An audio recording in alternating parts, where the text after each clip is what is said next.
everybody. It's Carey Conley coming to you live on Monday at 5, my normal time of showing up here to talk to you a little bit. Kind of give you a little kickoff for the week and hope you had a fabulous day. I am right smack in the middle of a lot of projects, and to be honest with you guys, I started feeling a little overwhelmed today. And then every conversation I had after that, I got the same feedback. A lot of people feeling overwhelmed and a little bit distracted. So I thought I'd talk a little bit about that today, some of the things that I do that helps with that might help you too. Because as I've mentioned many, many times, as a speaker and an author and your vision expert, it's my mission to keep pointing you to your vision and your purpose and help you stay there. Most specifically because we are right in the middle of this year and what you do now counts. So I want to help you stay focused. So feeling a little distracted, a little overwhelmed. Hey, Shani McKee. Here's some of the things that I do when I get to that point, you guys, and I hope it helps you, no matter whether it's personal overwhelm, business overwhelm, career overwhelm, relationship, whatever, or all of the above. I have found that some of these things have really helped me out. So tip number one I want to tell you is take some things off your plate. And you're probably laughing at me now because I know that it's easier said than done. It seems like we live in a world where the more we do, the better we are as people. And I'm pointing the finger right back out at me because I can be the biggest culprit, the worst culprit of this. That more is better, not doing enough, and so you tend to pile things on, right? And so what I want to encourage you to do right now is take a little time, maybe even this evening, just sit down and write out on a piece of paper all the things you have going on in your life and your business and your careers, everything, and see if there aren't some things that need to come off the list. Now, here's a clue.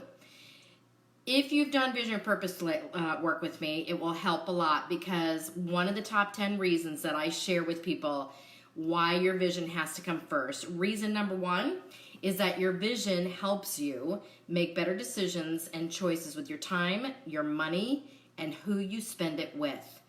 So now is the time to kind of take a look at why am I doing all these things? And some of these things, I guarantee you, they need to just go off the list or they need to go to somebody else, only if they're lining up with your vision and your purpose of where you're going for the rest of the year. And if it doesn't, it's time to let it go. So the second thing I want to tell you that I do is the stuff that stay on my list of things to do. I put boundaries of time around those things every day. So one of the things, of course, is that I do this. I get on social media and I talk to you all about vision and purpose. And so I have a set time every day of when I do that.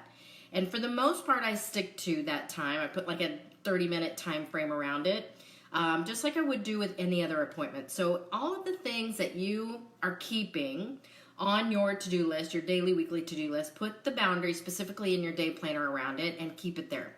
Don't let anything push you off course if possible. The third thing I want to tell you is if you are somebody that tends to run over time a lot, I know that there are some people who are really, really structured with their time and very intentional with every hour. And there are some people who get busy on things and can't even feel the hour pass. So what I want to share with you is a little trick that I do with myself on days where I feel like I might get too engrossed in something and run over time is I set a timer on my watch. So if you literally are somebody that this happens to you a lot, for a while, just to get in the habit, you might have to set a timer to go off like every hour for you to just stop what you're doing, look up, and make sure that whatever you're working on is the right thing to be doing for the next few minutes or the next hour, or maybe reassess your key actions for the day and decide what is the best thing to do for the next hour. I got in this habit a really long time ago, most especially because when I became an entrepreneur 26 years ago, I was still working a full-time job and I had 2 babies at home and a traveling husband. And so it was really critical for me to learn how to get intentional about every hour and making sure I was doing the best thing with my next 60 minutes. So set timers, you guys, if you have to. If you need tools, by all means, use it.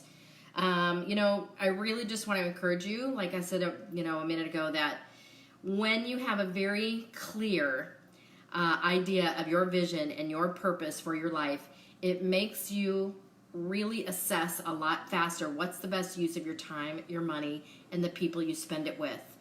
So just wanted to check in with all of you all and give you some of those tips tonight and see how everybody's doing.